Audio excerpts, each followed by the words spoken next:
শুধু পুকুরের দল ঘাস কাটা নয়, খেতে মজুরদের জন্যে খাবার নিয়ে যায় সারদা। সেবার পোকায় ধান নষ্ট করেছে।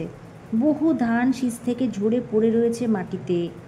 আঙুলে করে খুঁটে খুঁটে কুড়োচ্ছে তাই সারদা। খেলাধুলোয় মন নেই, মন শুধু গেরস্তালিতে। পাড়ার মেয়েদের সঙ্গে যদি কখনো খেলেও গিন্নিবান্নির পাট নেয়। পুতুলও ঢের আছে এদিক ওদিক, কিন্তু লক্ষ্মী আর কালীর পুতুলই তার বেশি পছন্দ। একদিন তো ফুল আর বেলপাতা নিয়ে সেই পুতুলই সে পুজো করলে। কে একজন বললে এ পুতুলের নাম জগদ্ধাত্রী। বাহ, বেশ নামটি তো। কি হলো সারদার, সেই দেবীর কথা ভাবতে বসলো। মনে হলো ভাবতে ভাবতে সেই যেন সেই দেবী হয়ে গিয়েছে। কাছ দিয়ে যাচ্ছিল হলদি পুকুরের রাম হৃদয় ঘোষাল। সারদাকে দেখে ভয়ে সে শিউরে উঠল। আনন্দলতিকা বালিকার মাঝে এ কি ভয়ঙ্করের আবেশ! একবার কি দুর্ভিক্ষই লাগলো দেশ জুড়ে।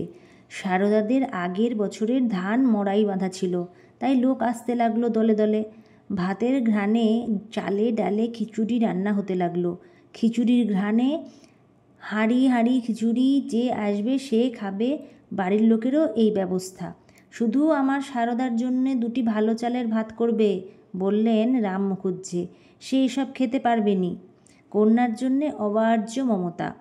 তৈরি খিচুড়িতে কুলোয় না এক একদিন। এত লোক চলে আসে, তখন আবার নতুন করে হাঁড়ি চাপাও। হাঁড়ি যদি নামে গরম খিচুড়ি জুড়োতে দেয় না। সবাই একেবারে পড়ে হুমড়ি খেয়ে। গরম গরমই সই, মুখ পোড়ে তো পুরুক। পোড়া পেটের মতো পোড়া মুখ আর কি আছে? কোত্থেকে একটি পাখা নিয়ে এসেছে সারদা, তালপাতার হাত পাখা। তার ডাঁটটা দুহাতে আঁকড়ে ধরে সারদা হাওয়া করতে লাগলো। খাওয়া করতে লাগলো ঢালা খিচুড়ির ওপর, যাতে শিগগির করে জুড়োয়। ক্ষুধার্তেরা বড় বড় থাবা দিয়ে গিলতে পারে গোগ্রাসে।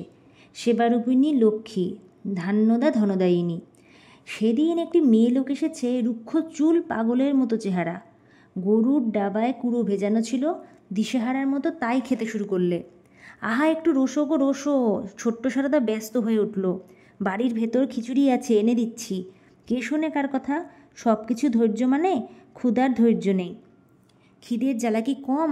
দেহ ধরলেই খিদে দেশটা। ক্ষুধা বিশ্বগ্রাসিনী বন্যী বন্যা। অসুখের সময় মাঝরাতে এমনই একদিন আমার খিদে পেল, বলছেন শ্রীমা। সরলা টরলা সব ঘুমিয়েছে। আহা, ওরা এই খেটে খুঁটে শুয়েছে, ওদের আবার ডাকবো? নিজেই শুয়ে শুয়ে চারিদিকে হাতড়াতে লাগলুম। দেখি একটা বাটিতে 4টি খুদ ভাজা রয়েছে, বালিশের পাশে 2খানা বিস্কুট রাখা। তখন ভারী খুশি। খিদের জ্বালায় যে খুদ ভাজা খাচ্ছি তার খেয়াল নেই।